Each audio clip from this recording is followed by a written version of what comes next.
episodes yet, and I can't stop thinking about it. Episode 7 wasn't just another chapter in the story, it was a game changer. We finally saw Muse's terrifying presence in full force. Heather Glenn was pulled into the action in a shocking way, and Wilson Fisk found himself in real danger for the first time in years. If this is what we're getting now, just imagine what's coming in the final 2 episodes. Stay with me as we break it all down, and if you love deep dives like this, smash that subscribe button so you never miss a thing. Muse takes center stage. Episode 7 belonged to Muse.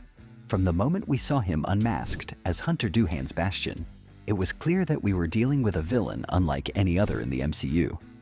His eerie obsession with Heather Glenn, his disturbing presence, and the way he moved through the shadows made him feel like a horror movie monster. This wasn't just another supervillain.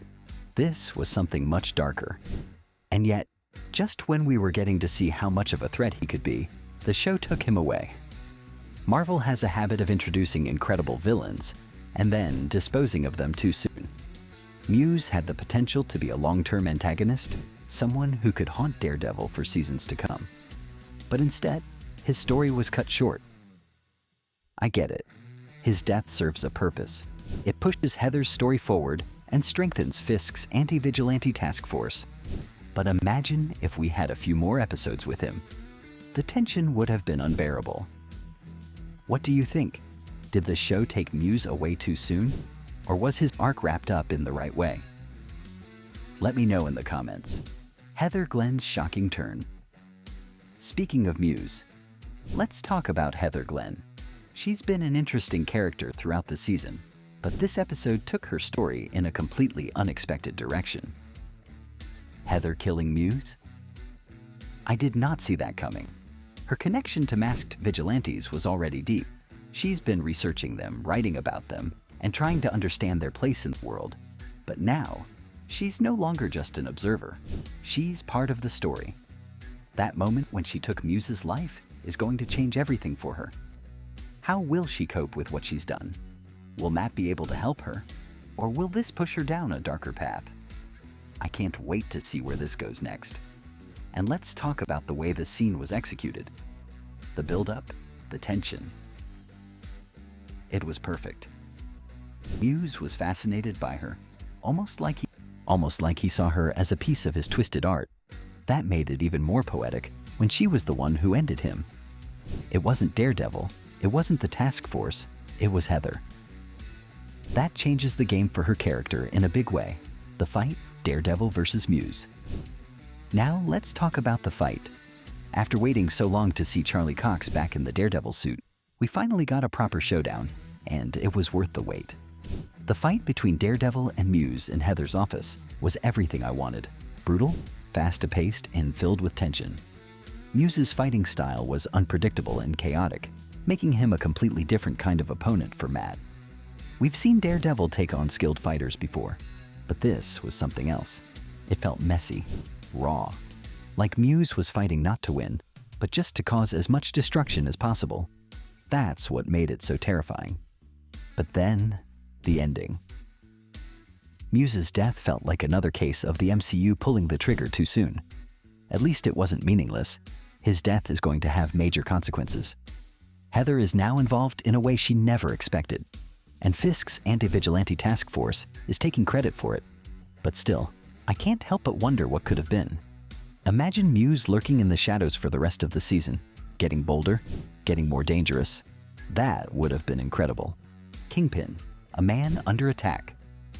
While Daredevil was fighting Muse, Wilson Fisk was dealing with a threat of his own.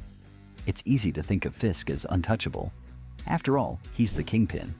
But Episode 7 reminded us that even he has enemies. And this time, it looked like his own wife might be one of them.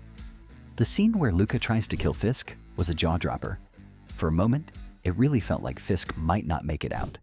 But the real shock came afterward. At first, it seemed like Vanessa was the one who orchestrated the attack. And if that were true, that would have changed everything. But by the end of the episode, there was a hint that she might have actually warned him instead. So what's the truth? Is Vanessa trying to take Fisk out? Or is there another player in the shadows? One of the best parts of this show has been how it explores the complexities of Fisk and Vanessa's relationship. She took over his empire while he was gone, and she was good at it. But now they're in this strange place where love, power, and betrayal are all tangled together. If Vanessa really tried to have him killed, I don't see how Fisk moves forward from that. But if she didn't, then who's behind it? Either way, this storyline is one of the most fascinating in the show right now. What's next for Fisk and Daredevil? With Muse gone, Fisk in danger, and the anti-vigilante task force stronger than ever, the final 2 episodes of the season are set up for something huge. But there's one thing I keep thinking about: Fisk's promise. Early in the season, he told Matt that if he put the Daredevil suit back on, all bets were off. Well, Matt is officially back in action, and Fisk is furious. I don't think we've even seen the real retaliation yet. The anti-vigilante task force taking credit for Muse's death is a big deal.